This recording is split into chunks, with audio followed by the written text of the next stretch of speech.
West Indies pacemen bowl over England to win by 381 runs in first test.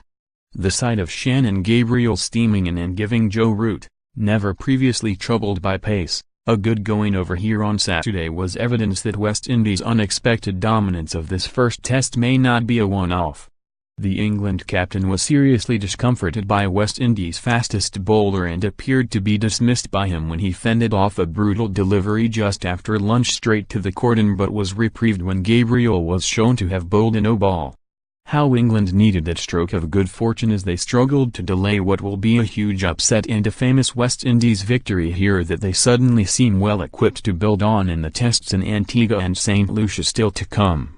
Simply, West Indies, 8th in the world rankings, have completely outplayed an England team that had won 8 of their previous 9 tests and had hoped here to move closer to India at the top of the test tree. The question now is whether this is another of the fallstones that have punctuated Caribbean cricket in the years since they ruled the cricket world, or whether the hugely impressive Jason Holder really is now on to something big. England started the 4th day with all their second innings wickets intact, but knowing that their only realistic hope was to take the match into a last day after being ground into the Barbadian dust just and left an impossible target of 628. At least Rory Burns, in making 84 and joining Keaton Jennings in England's biggest opening stand for 44 innings, showed that he should have an Ashes future this summer and is capable of stepping into the giant shoes of the retired Sir Alistair Cook. Yet the Surrey captain is not yet the finished article, and there remain worrying reservations about a technique that sees him bring his bat down at unusual angles and leaves him prone to soft dismissals. A case in point came on Saturday just as it seemed certain Burns would make a maiden test century when he left an alarming gap between bat and bat against the suddenly penetrative off-spin of Roston Chase and was bowled by one that went straight on. If Burns still looks likely to have an extended run in the side to work on his technical issues, then Jennings seems no nearer to solving his and is one of England's biggest concerns heading to Antigua for Thursday's second test and beyond. The man who has made 2 test centuries in the subcontinent remains worryingly susceptible to pace, as he showed again here by again getting out outside off stump, admittedly to a slip catch only a man as tall as the 6 feet 7 inches Holder could make. Jennings' average is just 16.90 against pace, the lowest by any opener in history who has played more than 15 tests, and time must be running out on a character England would love to succeed as they rate him so highly as a character. The problem for England is a lack of opening alternatives in the squad, for the only possible replacement for Jennings is Joe Denley, who is surely better suited to a place lower down the order even if he does have some opening experience with Kent.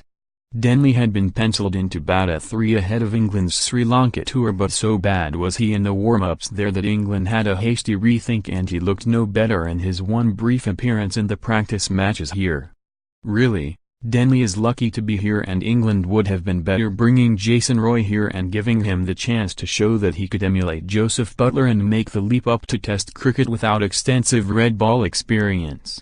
For now England are likely to stick with the same top 3 next week, including Johnny Bairstow at 3, even though he would much prefer to bat in the middle order and get the keeping gloves back, a move that would at least make room for another bowler. Here Bairstow survived a review when Chase was convinced he had him LBW, but he was unable to take advantage and frustratingly nudged Gabriel down the leg side to shy hope, deputizing as West Indies keeper for Shane Dowrich.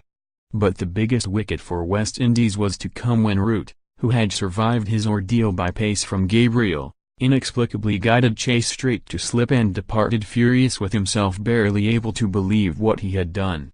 Ben Stokes, who bowled 50 overs in this match, then had the task of trying to extend the test into the final day alongside Buttler, the pair looking good and adding 48 runs for the 5th wicket before Stokes became a 3rd wicket for the off-spin of Chase. And the off-spinner had a 4th wicket when Moeen Ali, desperately out of batting form, repeated the error of Root and steering him straight to slip on the brink of tea. It left the test all over bar the shouting and lots of selectorial questions to answer before they fly to Antigua on tomorrow, mainly in the makeup of their attack. Clearly their balance did not work here, and Stuart Broad, Chris Wokes and Jack Leach will all come into the frame on what is expected to be a slow, low pitch. But West Indies will know they have the pace to cause England more problems, and if only the Antigua groundsman can add some life to his surface before next Thursday, then we really might be in for a shock result at the start of England's biggest year of cricket.